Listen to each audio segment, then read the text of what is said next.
The rain came down in sheets, transforming Interstate 80 into a river of asphalt and danger.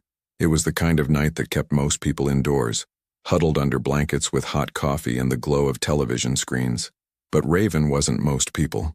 She leaned into the curve, her black Harley-Davidson roaring beneath her like a living thing. The highway stretched ahead, empty and glistening under the occasional streetlight. Water sprayed up from her tires, and the cold November rain pelted against her leather jacket with relentless fury.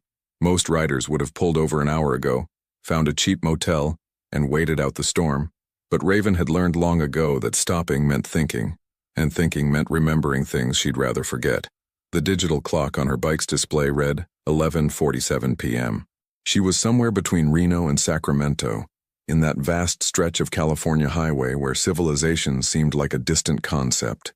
The darkness pressed in from all sides, broken only by her headlight cutting through the rain like a knife. Raven's hands were steady on the handlebars despite the cold seeping through her gloves. At 32 years old, she'd been riding for over a decade, ever since she'd bought her first bike with money saved from 2 jobs and a determination to never feel trapped again. The road had become her home, her therapy, her escape route from a past that clawed at her heels whenever she stood still too long. She wore her dark hair in a tight braid tucked into her helmet, and her leather jacket bore no patches, no club affiliations, no identifying marks. That was intentional. Raven had learned that anonymity was a form of protection, that being nobody meant being safe. Her green eyes, sharp and watchful even in the storm, constantly scanned the road ahead. The thunder rolled overhead, a deep rumble that she felt in her chest. Lightning cracked across the sky, illuminating the landscape for a brief, brilliant moment. In that flash, she saw something that made her heart skip. Brake lights. No, not brake lights. Taillights, stationary off to the side of the road about a quarter-mile ahead. Raven's instincts screamed at her to keep going. Nothing good happened on deserted highways at midnight during storms, but even as her rational mind cataloged all the reasons to accelerate past whatever situation lay ahead, her hands were already easing off the throttle. "Damn it," she muttered, her voice lost in the howl of wind and rain. As she approached, more details emerged. A black Mercedes, expensive and sleek, tilted at an odd angle on the shoulder. The driver's door hung open, no hazard lights flashing, no signs of movement. And then, in another flash of lightning, she saw the shattered back window, spider-webbed with bullet holes. Raven's blood ran cold. Every survival instinct she'd honed over years of living on the margins told her to gun the engine and disappear. This was trouble of the worst kind, the kind that left bodies in ditches and questions unanswered. She slowed her bike, rolling past the Mercedes at walking speed, torn between self-preservation and something deeper, something she'd been trying to bury for 3 years. The rain hammered down harder as if the sky itself was trying to wash away whatever had happened here. Then she saw him, a man, collapsed halfway between the car and the tree line, face down in the mud and rain. His white dress shirt was stained dark, too dark, even in the dim light. Blood, lots of it. "No, no, no," Raven whispered, bringing her bike to a stop. She killed the engine, and suddenly the night was filled with the sound of rain on pavement, thunder in the distance, and her own ragged breathing. She sat there for 10 seconds that felt like 10 minutes, hands gripping the handlebars, every muscle tense. This was the moment. Right away, and she'd be safe. She could be in Sacramento by dawn, Nevada by tomorrow night, vanished into the vast anonymity of America's highways. No one would ever know she'd been here, but she'd know. Raven swung her leg over the bike and approached the body with careful, measured steps. Her boots splashed through puddles as she knelt beside the man, her hands already moving to check for a pulse. Her training from another life, a life she'd left behind in Chicago 3 years ago, kicked in automatically. The man was young, probably early 30s, with dark hair plastered to his skull by the rain. Italian features, expensive watch, designer clothes now ruined by mud and blood. 2 gunshot wounds that she could see, one in the shoulder, one in the side. His pulse was there, weak and thready, but there. "Hey," she said, leaning close to his ear. "Can you hear me?" A faint moan escaped his lips and his eyelids fluttered. That was something. He wasn't dead yet, but he would be if she didn't act fast. Raven's mind raced through her options. Call 911? Out here, response time would be at least 20 minutes. Probably more in this weather. He didn't have 20 minutes. The nearest hospital she remembered passing was at least 15 miles back. Too far, but there was that small urgent care clinic she'd seen about 8 miles ahead, just off the exit near Auburn. It wasn't a hospital, but it would have to do. She ran back to her bike and grabbed the small first aid kit she kept in her saddlebag. It wasn't much, some gauze, medical tape, a few other basic supplies, but it was better than nothing. She also pulled out an emergency blanket, the thin metallic kind that looked useless but actually retained body heat. When she returned to the man, she worked quickly, pressing gauze pads against the worst of the wounds and wrapping them as tightly as she dared with the tape. His eyes opened briefly, unfocused and glazed with pain. "Stay with me," Raven commanded, her voice firm. "You don't get to die on this highway. Not tonight." She wrapped the emergency blanket around him as best she could, then faced her next problem, getting him to the clinic. Her bike was out of the question. That left the Mercedes, assuming it was still drivable. Raven jogged to the car and looked inside. The keys were still in the ignition, and despite the bullet holes, the engine turned over when she tried it. The front windshield had a single bullet hole starring outward, but it was still intact enough to see through. She'd driven in worse conditions. Getting the man into the car was brutal. He was easily 6 feet tall and solid muscle, probably 190 or 200 pounds.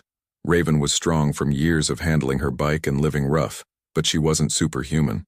She half-dragged, half-carried him to the passenger side, grunting with effort, her boots slipping in the mud. "Come on, work with me here," she growled as she maneuvered him into the seat. He groaned, but didn't resist, which she took as a good sign. At least he wasn't dead weight yet. She buckled him in, tilted the seat back, and ran around to the driver's side. Her bike sat alone on the shoulder, and for a moment, she hesitated. That Harley was everything she owned, her only means of independence and escape. Leaving it here felt like abandoning a piece of herself. But what choice did she have? Raven made a split-second decision. She quickly rode the bike off the highway and into the trees, hiding it as best she could behind a thick stand of pines. She removed her helmet and hung it on the handlebars, then grabbed her small backpack.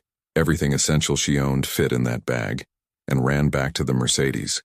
The clock on the dashboard read 12:03 a.m. when she pulled back onto the highway, tires spinning briefly on the wet pavement before finding traction. The windshield wipers beat a frantic rhythm as she pushed the car to 70, then 80 miles per hour. Dangerous in these conditions, but the man beside her was running out of time. She glanced at him every few seconds. His breathing was shallow, and the makeshift bandages were already soaking through with blood. His face was pale, lips tinged with blue. Shock was setting in. "What's your name?" Raven asked, more to keep herself focused than expecting an answer. To her surprise, his lips moved. "Vincenzo," he whispered, barely audible over the rain. "Okay, Vincenzo, I'm getting you help. Just hold on." "Why?" he managed, his eyes cracking open to look at her. "Why am I helping you?" Raven finished. She didn't have a good answer for that. "Because I was there. Because you're not dead yet. Because, hell, I don't know, just stay alive, okay?" The exit sign for Auburn appeared through the rain, and Raven took the off-ramp too fast, feeling the Mercedes fishtail slightly before she corrected. The urgent care clinic was supposed to be just off the highway according to the sign she'd seen earlier. She prayed it was still open, that someone would be there, that she hadn't just stolen a dying man's car for nothing. There it was, a low, modern building with a blue urgent care sign glowing in the darkness. Only a handful of cars in the parking lot, lights on inside. Open. Thank God. Raven pulled up directly in front of the entrance, not bothering with parking spaces. She threw the car into park, jumped out, and ran to the passenger side. Vincenzo was unconscious now, his head lolled to the side, but his chest still rose and fell with shallow breaths. She burst through the clinic doors, rain dripping from her leather jacket onto the clean linoleum floor. A young nurse at the reception desk looked up, startled. "Gunshot wounds," Raven said without preamble. "2 of them. He's in the car. He's losing blood fast." The nurse's eyes went wide, but to her credit, she didn't freeze. She hit a button on the desk and spoke rapidly into an intercom. "Dr. Patterson, emergency. Gunshot victim at the entrance. Need a gurney now." Within 30 seconds, the small clinic erupted into controlled chaos. A doctor in his 50s, gray-haired and competent-looking, pushed through the doors with 2 other nurses and a wheeled stretcher. They rushed past Raven to the Mercedes. Raven watched from the doorway as they transferred Vincenzo onto the gurney, the medical team working with practiced efficiency. The doctor barked orders about IV fluids.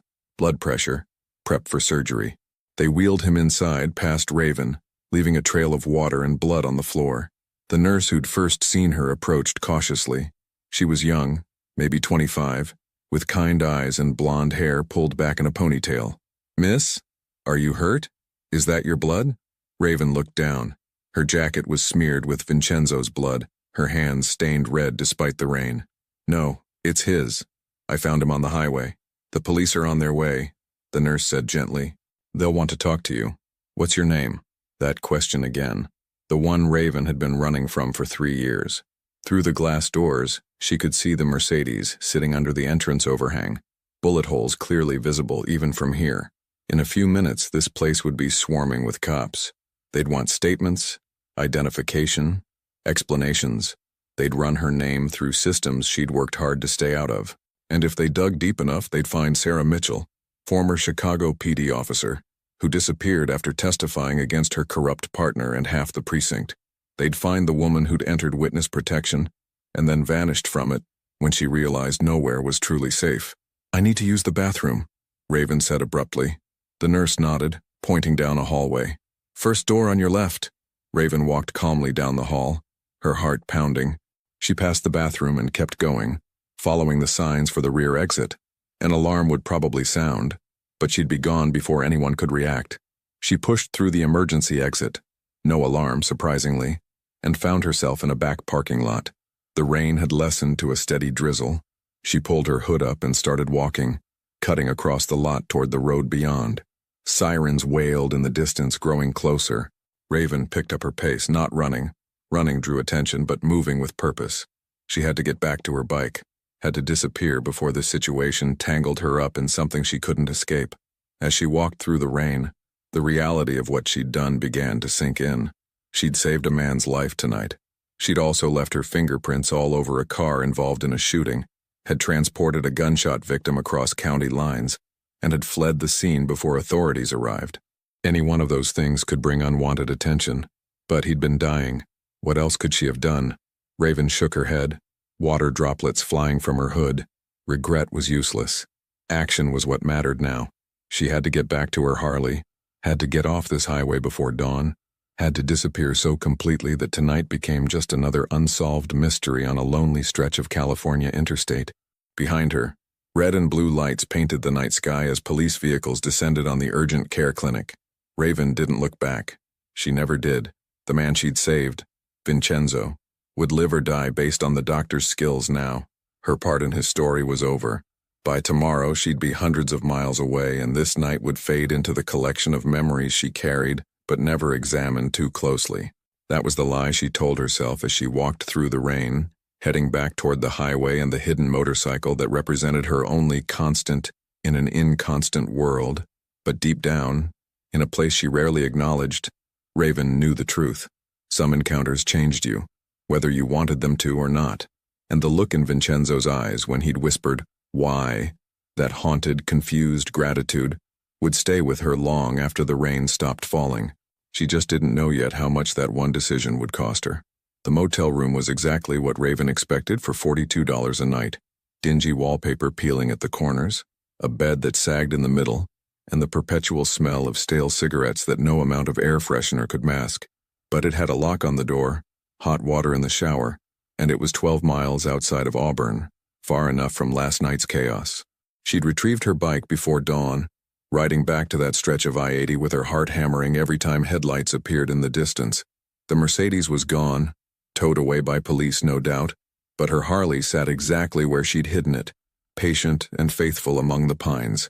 The ride to this roadside motel had been cold and tense, every state trooper she passed making her shoulders tighten. Now at 6:47 a.m., Raven sat on the edge of the bed, her leather jacket draped over the single chair, steam still lingering in the bathroom from her shower. She'd scrubbed Vincenzo's blood from her hands, watched it swirl pink down the drain, and tried not to think about whether he'd survived the night. The local news played on the ancient television set, volume low. Morning anchors discussed weather patterns, traffic updates, a high school football championship, normal life, continuing as if last night hadn't happened. Then the image changed. "Breaking news this morning," the anchor said, her professional smile fading into practiced concern. Authorities are investigating a shooting on Interstate 80 that left one man critically injured. The victim was transported to Auburn urgent care late last night by an unknown individual who fled the scene before police arrived. Raven's stomach dropped. The screen cut to footage of the urgent care clinic shot in daylight. Police vehicles surrounded it. Yellow crime scene tape fluttered in the breeze. The Mercedes, or what was left of it after forensics had torn through it, sat on a flatbed tow truck. The victim has been identified as 34-year-old Vincent Moretti of San Francisco, the anchor continued. The name meant nothing to Raven. She leaned forward slightly, watching. Then they showed his picture. It was him, Vincenzo, the man she'd pulled from the mud and rain. In the photo, he wore an expensive suit, his dark hair styled perfectly, standing in front of what looked like an upscale restaurant. He looked powerful, confident, untouchable, nothing like the bleeding, vulnerable man she'd found on the highway. Moretti is reportedly in stable but critical condition following emergency surgery, the anchor said. Authorities are calling the shooting an attempted assassination.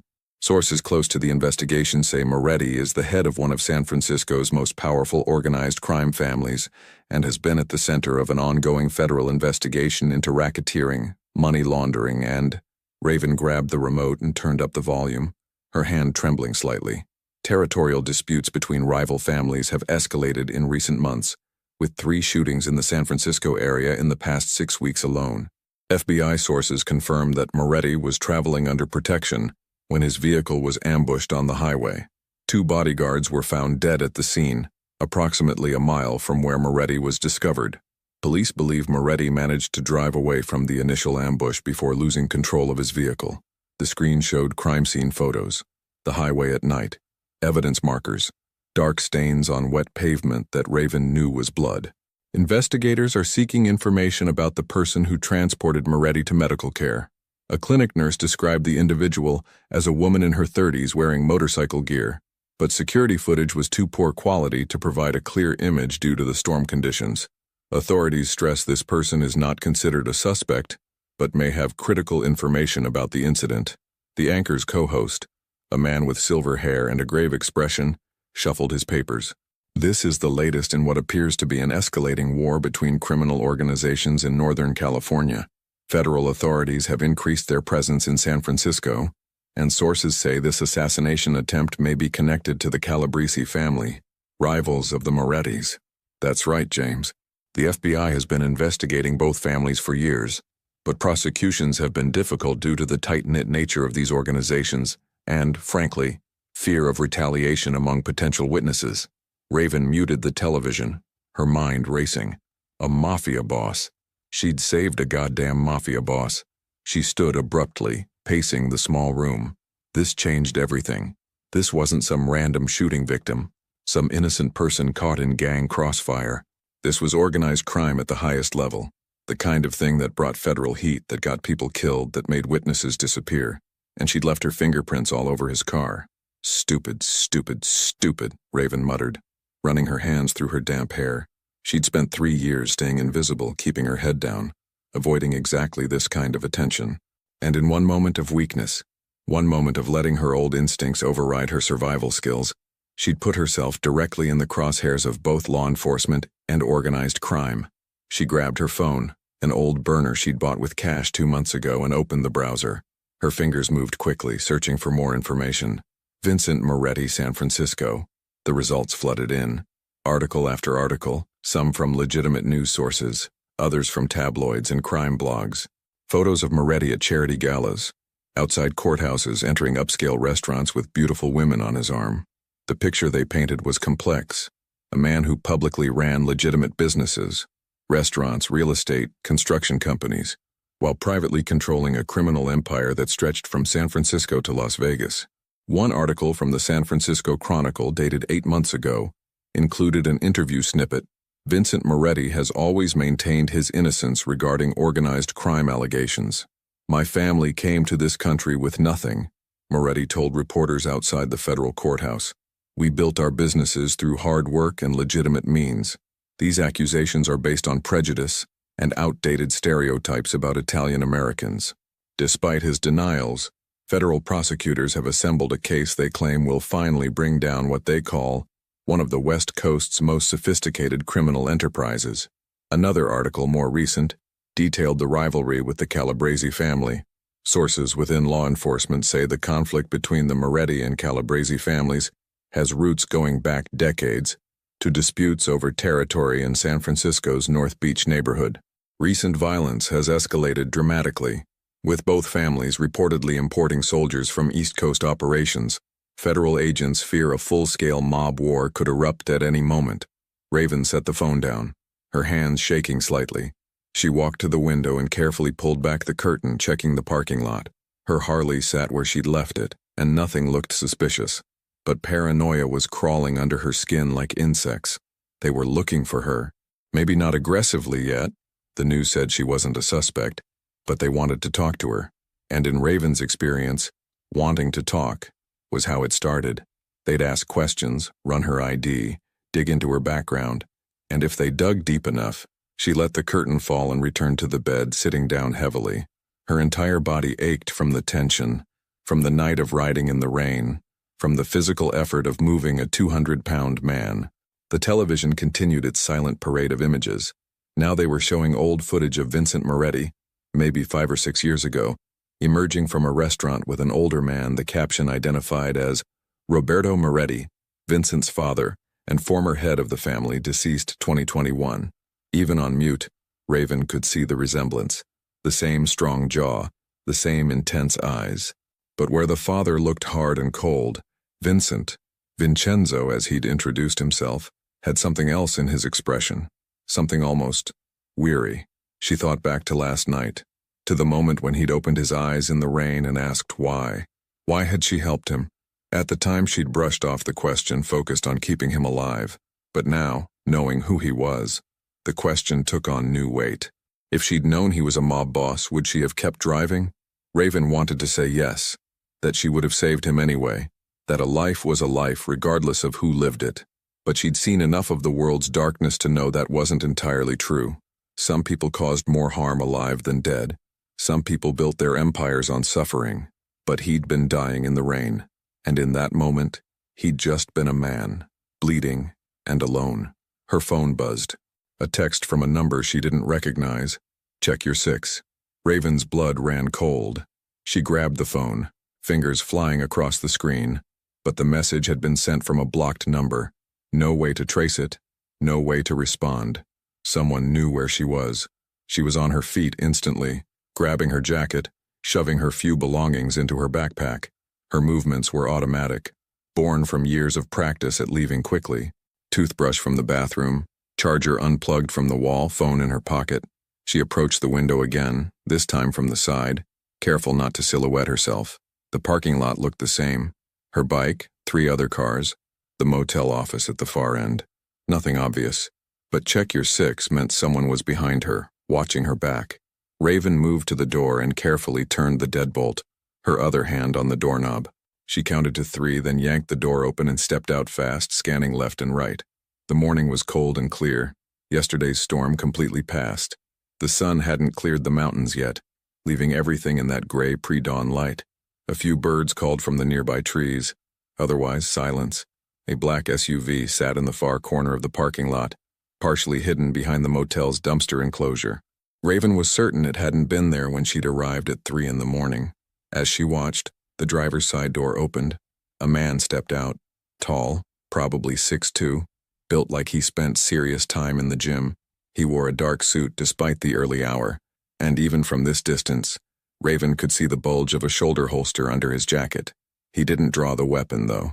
Instead, he raised both hands, palms out, in a universal gesture of peace. "Ms.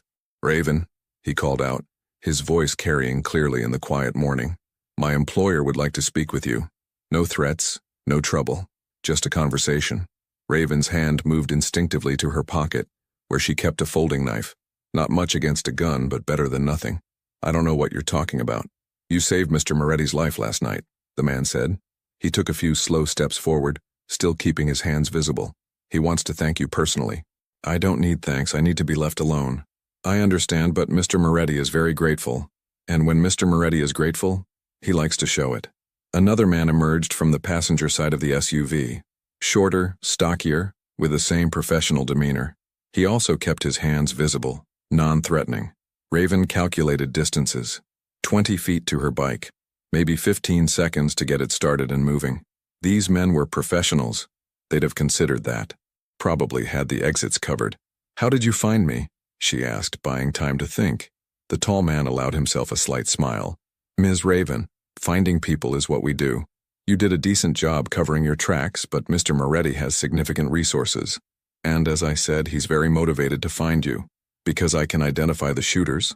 Because you saved his life when you could have kept riding. That means something to him." Raven's mind raced through scenarios. Run and they'd chase her. Maybe not immediately, but eventually. She couldn't outrun an organization with the kind of resources these men implied. Fight, and she'd lose. 2 armed professionals against 1 woman with a knife wasn't even a contest. That left talking. And maybe, just maybe, she could talk her way out of this. "One condition," Raven said. "This meeting happens in public. Somewhere with witnesses." The tall man considered this, then nodded. "Mr. Moretti expected you'd say something like that. There's a diner about 2 miles from here, right off the highway. Good coffee, lots of people. We'll follow you there, no tricks. You can leave any time you want. And if I refuse, then we leave, and you never hear from us again." The man's expression was earnest. "Mr. Moretti doesn't force conversations, Ms. Raven. He's not that kind of man." That almost made Raven laugh. Vincent Moretti, according to federal prosecutors, ran an organization responsible for extortion, drug trafficking, and murder. But he didn't force conversations. Sure. Still, these men could have grabbed her already if that was the plan. Could have been waiting inside her room when she'd returned from her shower. The fact that they were offering a public meeting suggested they were telling at least a partial truth. "The Copper Kettle Diner?" Raven asked. She'd passed it on the way to this motel, had noted it automatically the way she noted every exit route and potential refuge. "That's the one. Give me 5 minutes to pack. Take your time." Raven backed into her room, never taking her eyes off the 2 men. They didn't follow, didn't try to crowd her, just stood there, patient and professional. She closed the door and leaned against it, her heart pounding. This was insane. She was actually considering meeting with a mob boss who probably had a dozen reasons to want her dead, or at least silenced. The smart play was to go out the bathroom window, if it even opened, disappear into the woods behind the motel, and hope they lost her trail. But the tall man's words echoed in her mind. Finding people is what we do. If Moretti wanted her found, she'd be found. Running would just delay the inevitable and make her look like she had something to hide. At least this way, she could control the circumstances somewhat, could figure out what Moretti wanted and maybe, just maybe, negotiate her way out of this mess. Raven finished packing her few belongings, double-checked her knife was accessible, and took a deep breath. She thought about Sarah Mitchell, the Chicago cop who'd believed in justice and doing the right thing. That woman had died 3 years ago, killed by corruption and betrayal and the harsh reality that good intentions weren't bulletproof. But apparently, some part of her still lived, because she'd stopped for a dying man in the rain, and now she had to face the consequences. Raven opened the door and walked to her Harley, very aware of the 2 men watching her every move. She swung her leg over the bike, settled her helmet on her head, and started the engine. The familiar rumble steadied her nerves slightly. The black SUV's engine purred to life. Through the tinted windows she could barely make out the shapes of the 2 men inside. This was it. The moment where she either rode into something she couldn't ride back out of, or she made a break for it and spent the rest of her life looking over her shoulder even more than she already did. Raven thought of Vincenzo's face in the rain, pale and vulnerable, his eyes finding hers in that moment of confused gratitude. She thought of the news footage, the cold recitation of his alleged crimes, the federal case building against him. She thought of the 2 dead bodyguards murdered doing their job. What the hell had she gotten herself into? The Copper Kettle Diner sat exactly where she remembered, a classic chrome-sided establishment that looked like it had been transplanted from the 1950s. At 7:15 a.m. it was busy with the breakfast crowd, truckers, commuters, families with sleepy children. Witnesses just as she'd demanded. Raven parked her Harley near the entrance, in plain view of the large windows. The black SUV pulled into a spot 3 spaces down. She waited, watching in her mirrors as the 2 men emerged. They moved without urgency, scanning the area with professional efficiency before approaching her. "After you," the tall man said, gesturing toward the diner entrance. Inside, Warmth and the smell of coffee and bacon wrapped around her like a blanket. A tired-looking waitress glanced up from pouring refills, gave them a practiced smile, and gestured toward an empty booth near the back. As Raven slid into the worn vinyl seat, she finally asked the question that had been nagging at her. If Moretti's in critical condition, how is he arranging meetings? The tall man, now seated across from her with his partner blocking the aisle, allowed himself a small smile. Mr. Moretti is tough. He woke up 3 hours ago and his first question was about you. He's still in the hospital, but he's very much in charge.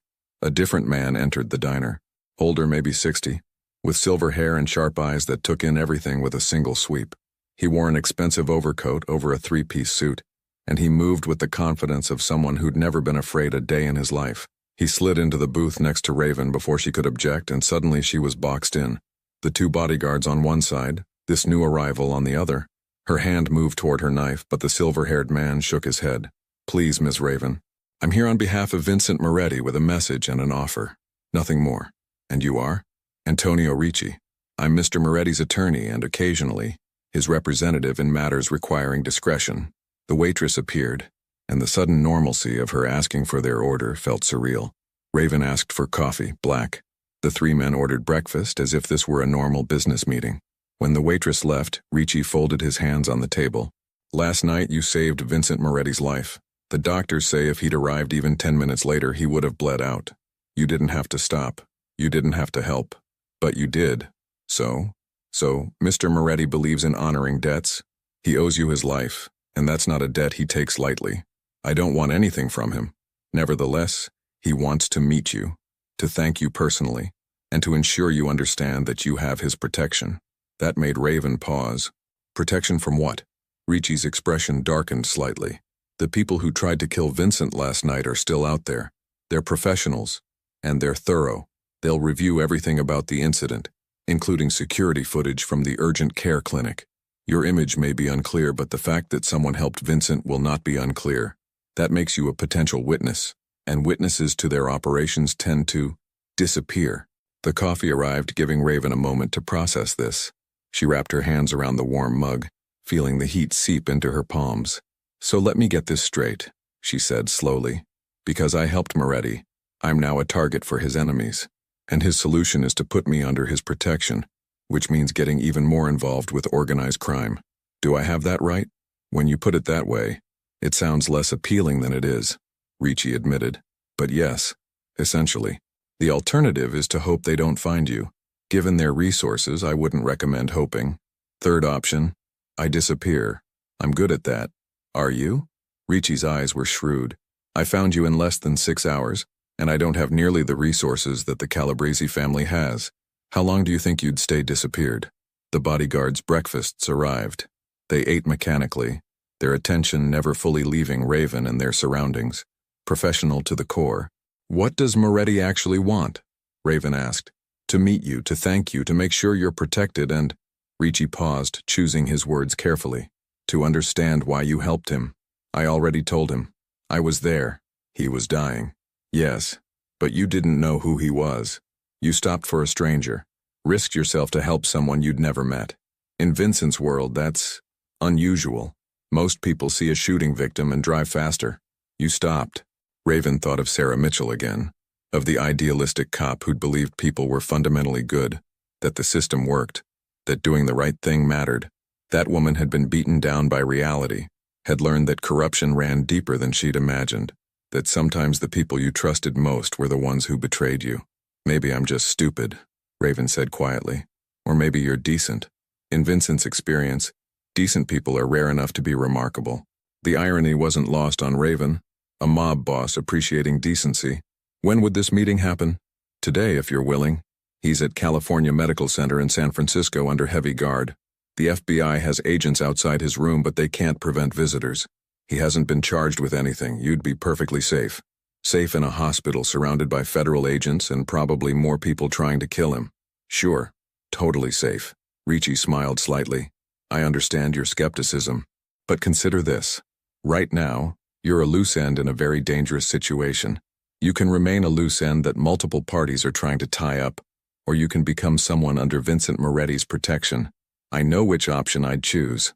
The truth was, Raven had already made her choice the moment she'd stopped on that rainy highway.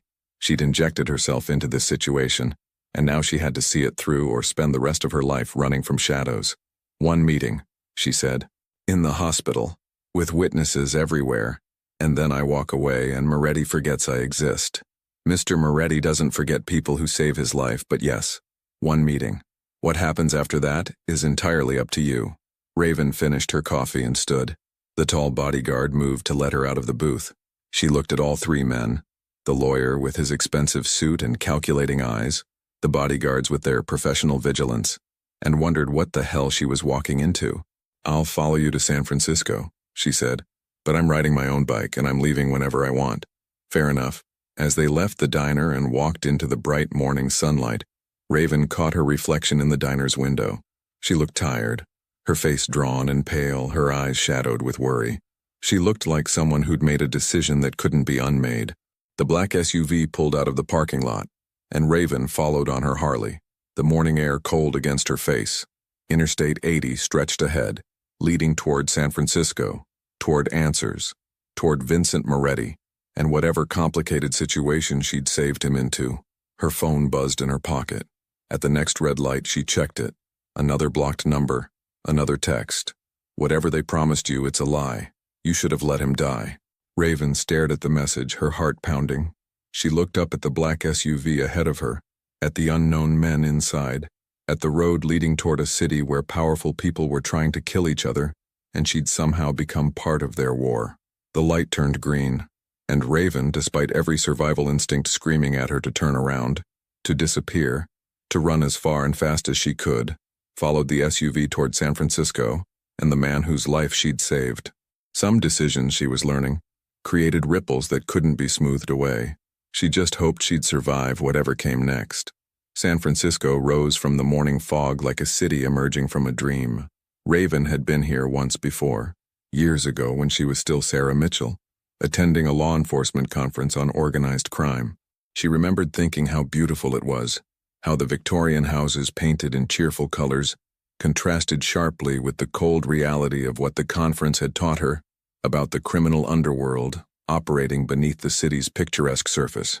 Now, following the black SUV through increasingly dense traffic, she saw the city differently. Every corner could hide a threat. Every car that got too close could be hostile.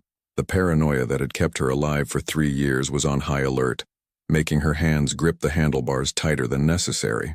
California Medical Center loomed ahead, a modern fortress of glass and steel in the heart of the financial district.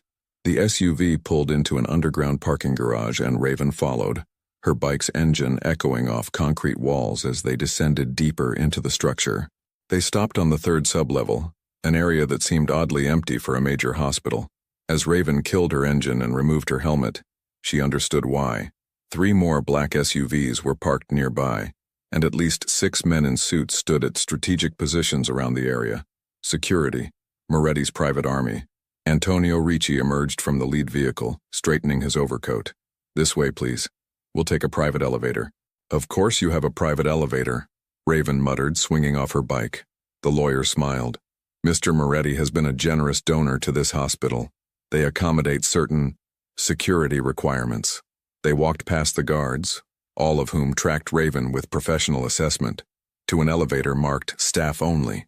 Ricci produced a key card, and the doors slid open. Inside, he pressed the button for the 8th floor. "A few things before we arrive," Ricci said as the elevator climbed. "Mr. Moretti is still recovering. He's alert and coherent, but he's in pain and on medication. Don't be surprised if he seems emotional. He's not himself yet." "Emotional how?" "Vincent keeps tight control over his feelings normally. The drugs lower his inhibitions. He might say things that seem out of character." The doors opened onto a hallway that looked nothing like a typical hospital floor. Plush carpet replaced linoleum. The walls were painted in warm earth tones rather than institutional white, and at the end of the hall, 2 men in dark suits flanked a door, their jackets open enough to show shoulder holsters. But before they reached that door, another man stepped out from a side room. He was younger than Ricci, maybe 40, with sandy brown hair and the unmistakable bearing of law enforcement. He wore a rumpled suit and tired eyes, and when he saw their group, his hand instinctively moved toward his hip. "Mr. Ricci," he said, his voice carrying the flat authority of a federal agent. Bringing more associates to visit your client? Agent. Ricci paused, feigning forgetfulness. Brennan, FBI. We met yesterday. Of course, Agent Brennan. This is Ms. Raven, a private citizen who wishes to check on Mr. Moretti's condition. She has every right to visit, unless you have a warrant suggesting otherwise. Brennan's eyes fixed on Raven, studying her with an intensity that made her skin crawl. You're the one who brought him to the clinic. It wasn't a question, but Raven nodded anyway. I found him on the highway. I did what anyone would do. Anyone would have called 911 and waited for authorities. You transported a crime scene, contaminated evidence, and fled before we could take your statement. Brennan took a step closer. That's suspicious behavior, Ms. Raven. Makes me wonder what you're really doing here. She's visiting someone who nearly died, Agent Brennan, Ricci interjected smoothly. Unless you're charging her with something, she's free to go where she pleases. I'd like her to come down to the federal building.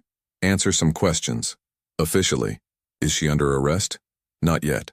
Then she's not interested in your questions. Good day, Agent. Ricci guided Raven past Brennan, who made no move to stop them but continued watching with those calculating eyes. Raven could feel his stare on her back all the way down the hall. He's going to be a problem, she said quietly. Agent Brennan has been trying to build a case against Vincent for 3 years.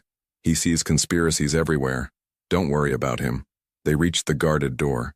One of the men nodded to Ricci and opened it without a word. Inside was a hospital suite that looked more like a luxury hotel room. Large windows overlooked the city, though heavy curtains were partially drawn. Medical equipment beeped softly in the corner, but otherwise the room could have belonged to any upscale hotel. And in the hospital bed, propped up with pillows and connected to an IV drip, was Vincent Moretti. He looked worse than Raven expected. His face was pale with dark circles under his eyes. His right arm was in a sling, and she could see bandages beneath his hospital gown. But when he saw her enter, his eyes, those same eyes that had looked up at her through the rain, lit up with recognition and something else. Relief? Gratitude? Leave us, Moretti said, his voice rough but commanding. Even injured and medicated, authority radiated from him. Ricci hesitated. Vincent, are you sure? I said leave. All of you. Wait outside. The lawyer and bodyguards filed out, closing the door behind them. Suddenly, Raven was alone with a man who, according to federal prosecutors, had ordered the deaths of at least a dozen people. The silence stretched between them. Moretti studied her face as if memorizing every detail. Finally, he spoke. You came. Your lawyer can be very persuasive and threatening. A slight smile crossed Moretti's face, then winced as the expression pulled at something painful. Antonio means well. He worries. He gestured toward a chair near the bed. Please sit. You saved my life. The least I can do is avoid making you stand. Raven approached cautiously, lowering herself into the chair while keeping her exit route clear. Old habits from her police training. You were a cop, Moretti said, catching her posture. Or military. Something that taught you to always face the door. I was a lot of things. None of them matter now. On the contrary, everything about you matters. You're the woman who stopped when everyone else would have driven past, who risked herself for a stranger, who somehow got me to that clinic alive despite the storm and the roads, and he paused, emotion flickering across his face. Despite everything, I did what needed doing. That's all. No, Moretti's voice was firm. It's never that's all. You made a choice. You could have kept riding. Instead, you turned back. Why? There it was again. That question. The one Raven had been avoiding since the moment she'd seen him bleeding in the mud. I don't know, she admitted. Instinct maybe, training. I saw someone who needed help and I helped. Don't make it more complicated than it is. But it is complicated. You know who I am now, don't you? You've seen the news, read the articles. You know what they say I am. A mob boss. A criminal. A man the FBI wants to put away for life. And knowing that, you still came here. Why? Raven met his eyes. Those intense, dark eyes that seemed to see right through her carefully constructed walls.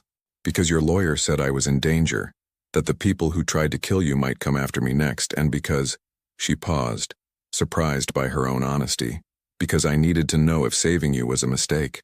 Moretti absorbed this, his expression unreadable. Then slowly he nodded. Fair. You want the truth? I'll give it to you. Yes, I run an organization. Yes, I operate outside the law in ways that would horrify most people. The life I lead is violent, dangerous, and morally complicated. If the FBI could prove half of what they suspect, I'd die in prison. Not exactly a compelling character reference. I'm not asking you to approve of me. I'm asking you to understand something important. In my world, loyalty means everything. When someone saves your life, that creates a bond, a debt, and I always pay my debts. I don't want your money. I'm not offering money. I'm offering protection. The Calabrese family ordered the hit on me. They're thorough, organized, and they have resources that rival my own. They will investigate what happened that night. They will find security footage from the clinic. They will identify you, eventually. And when they do, they'll see you as a loose end that needs tying up. Raven had already considered this, but hearing it stated so bluntly made her chest tighten. So what, I become one of your people? Hide under your wing like some scared witness? No, you remain exactly who you are, independent, free, anonymous. But you accept my protection.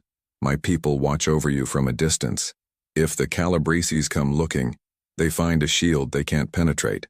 And in return, Moretti paused, choosing his words carefully. In return, you allow me to feel like I've repaid even a fraction of what I owe you. This isn't about repayment. This is about control. You want to keep tabs on me? Make sure I don't talk to the FBI about what I saw that night. I won't lie. That's part of it. But not the way you think. Moretti shifted in the bed, wincing again. What did you see that night, Raven? A car full of bullet holes. A man bleeding in the rain. Nothing that helps the FBI's case against me. You weren't there for the ambush. You didn't see my attackers. You're not a threat to me legally. Then why all this?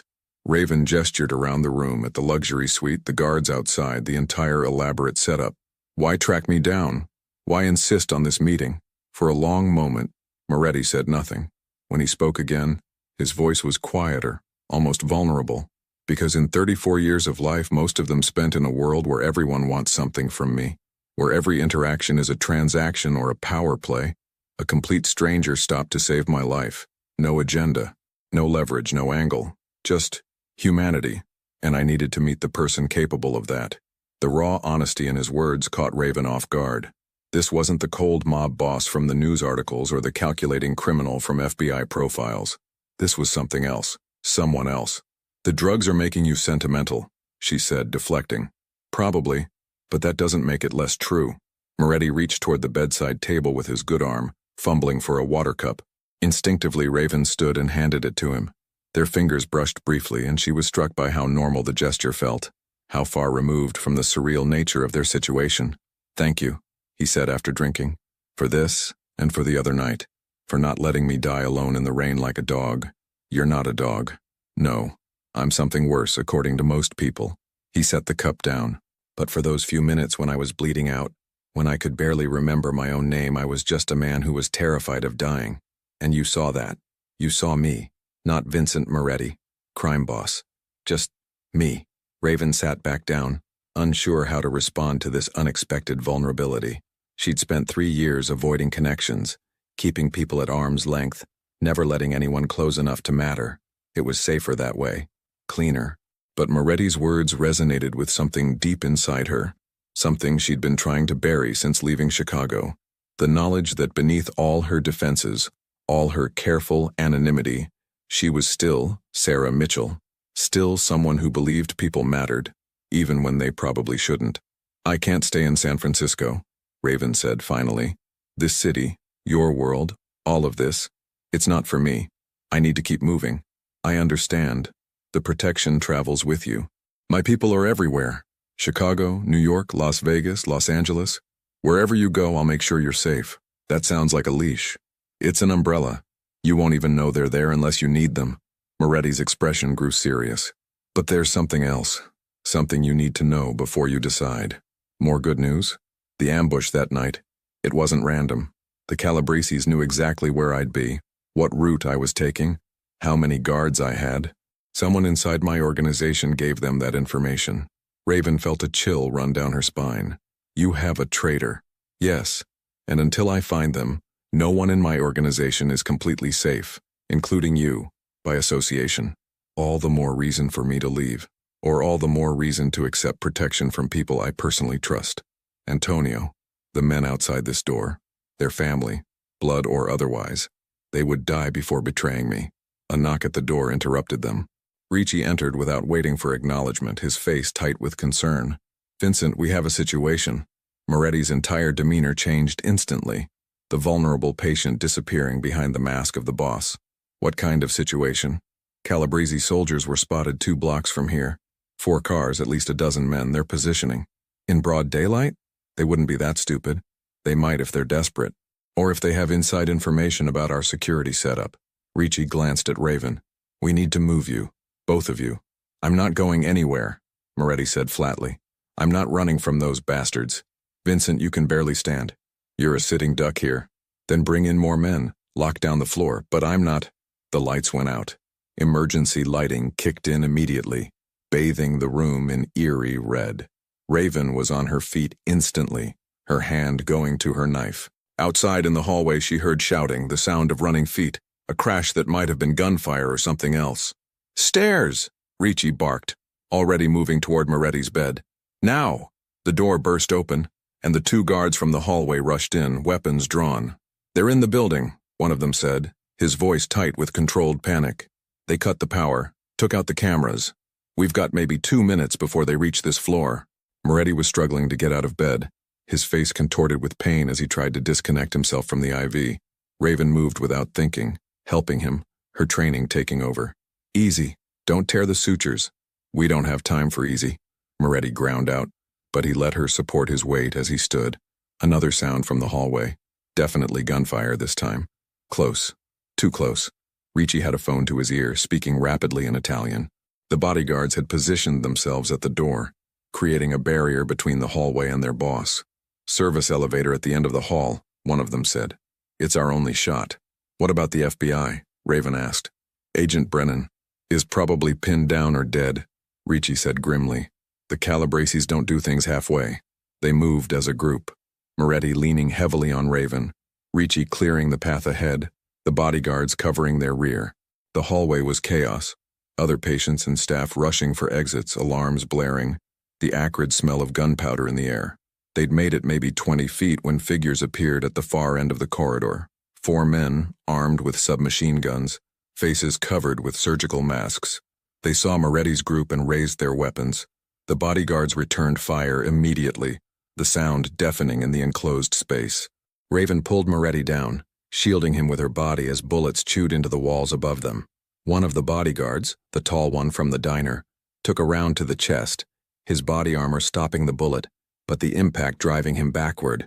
"Move!" Ricci screamed, firing his own weapon toward the attackers. They scrambled forward, half running, half crawling. Raven's mind was clear, crystalline with adrenaline. This was what her training had prepared her for, even if she'd hoped never to use it again.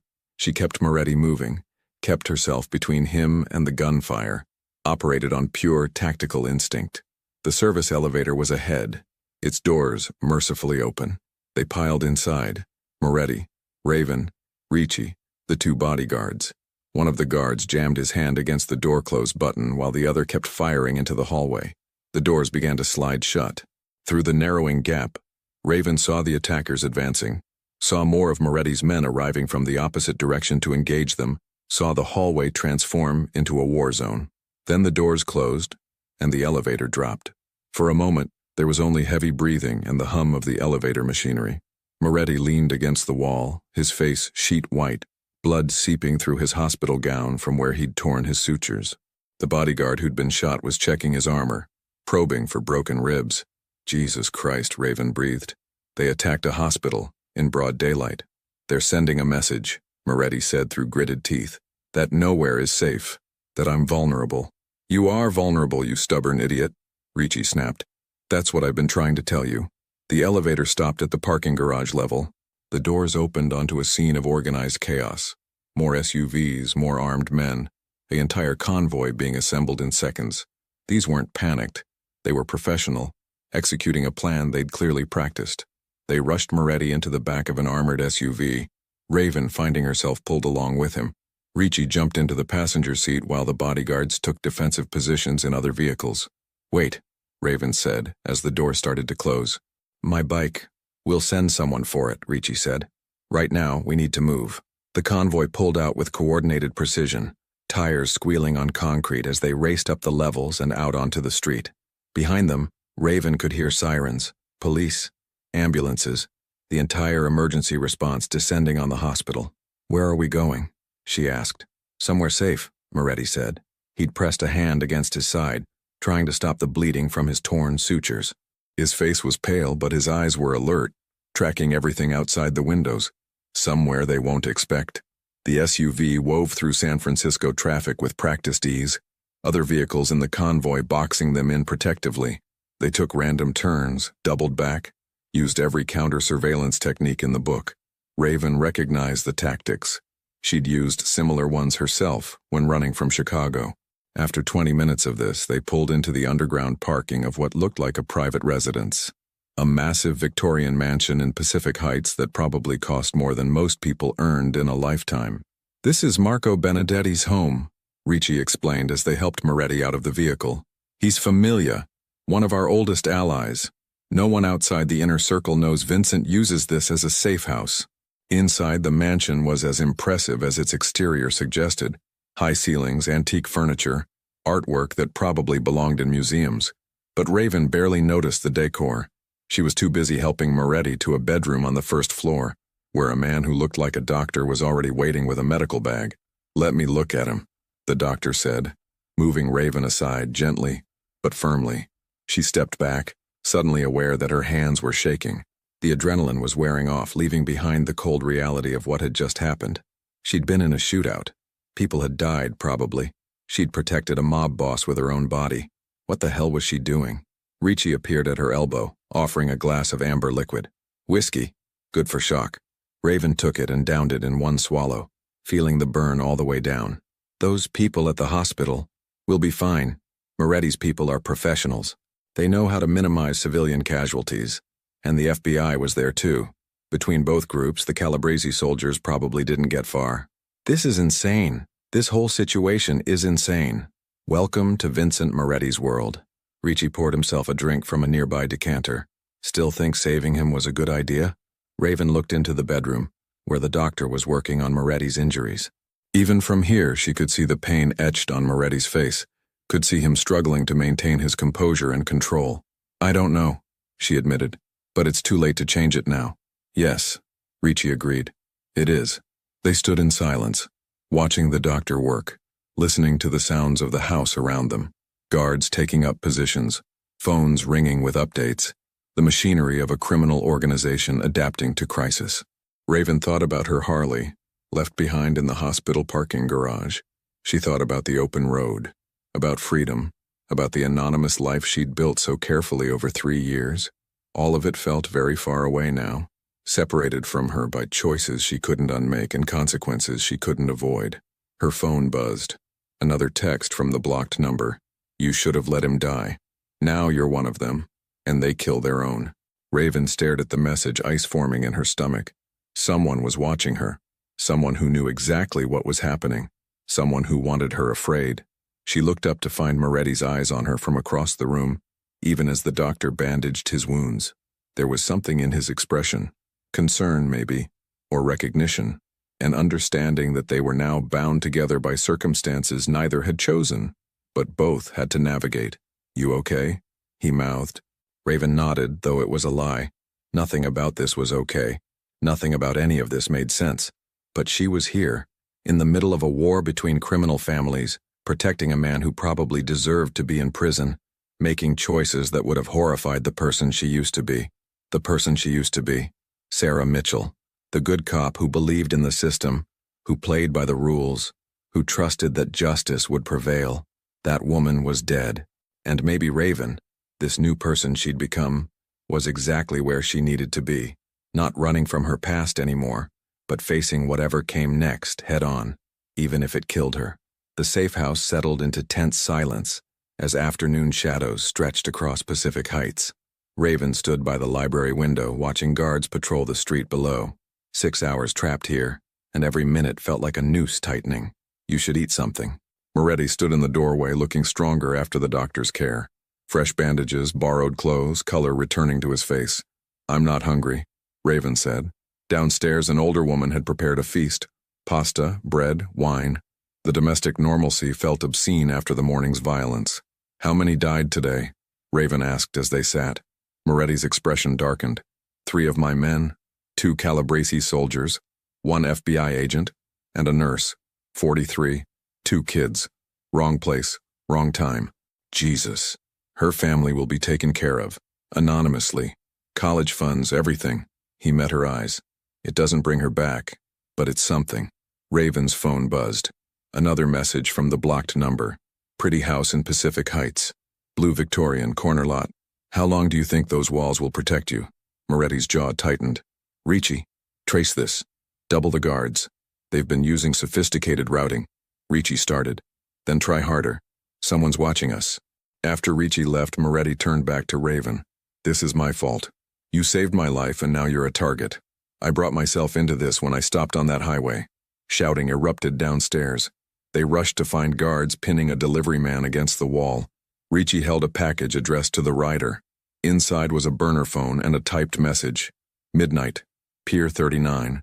Come alone, or more innocents die. They're using you as bait, Moretti said. They want me. Then we don't go. They'll kill people. Random targets. That's how the Calabreses operate. Terror until I give them what they want. Raven's mind flashed to the dead nurse. 2 kids. How many more would die if she walked away? There has to be another option, she said. There isn't. This is how it ends for people like me. Bullshit. You don't survive by being passive. We don't play by their rules. Over the next hour, they planned. Raven would go to the pier wearing a wire, while Moretti's people positioned themselves as tourists. The Calabreses expected either Moretti dead or overwhelming force they could pick off. They wouldn't expect this. I don't like it, Moretti said. You're putting yourself in danger. I've been in danger since I pulled you from that mud. At least now I'm choosing how to face it.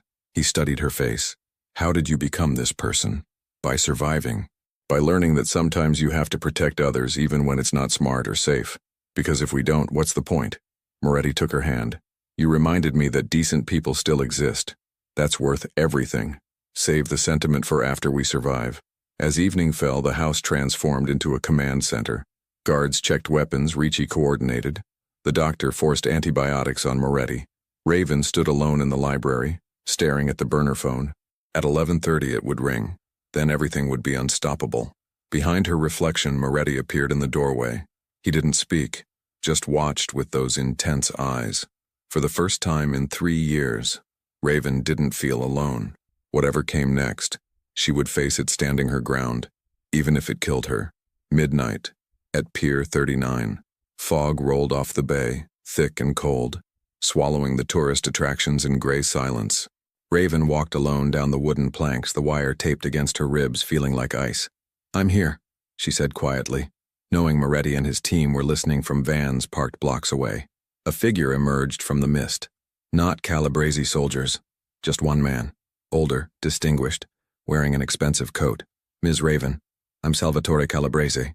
His voice was cultured, almost friendly. Where's Moretti? He's not coming. You deal with me. Salvatore smiled coldly. You misunderstand. We don't want a deal. We want him dead. Then you've already lost. Kill him, and his organization doesn't disappear, it retaliates. This war escalates until the FBI has enough bodies to bury both families. Bold words from someone surrounded by my men. Red laser dots appeared on Raven's chest from 3 directions. Her heart hammered, but she kept her voice steady. And you're surrounded by his. Look closer at those tourists who never left. Movement in the fog. Moretti's people positioned perfectly. Weapons trained on Calabrese positions. Salvatore's expression hardened. A standoff then. Or a truce. Raven stepped closer. You tried to kill Moretti and failed. He could retaliate. But that nurse who died today, she had 2 kids. How many more innocents die before someone says enough? This isn't your world. No, but I'm in it now, and I'm telling you both families are losing. The FBI is watching. The bodies are piling up. End this, or destroy each other. Your choice. Silence stretched. Then Salvatore lowered his hand, and the laser dots disappeared. 1 month. No aggression from either side while we discuss terms. Vincent, Raven whispered, through her earpiece. Agreed. Salvatore nodded slowly and disappeared into the fog. Raven stood alone on the pier, trembling as adrenaline drained away. Moretti appeared from the shadows, moving carefully despite his injuries. "You just negotiated a mob truce," he said, something like awe in his voice. "I negotiated breathing room. What you do with it is up to you." "What I do?" Moretti smiled. "I think I spend it repaying a debt."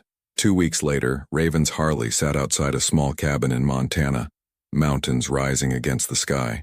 Moretti had arranged it. Remote, secure, untraceable, a place to disappear if she wanted. Her phone buzzed. A message from an unknown number. "The nurse's family is taken care of. Her kids' futures are secure. Because of you. Thank you. V."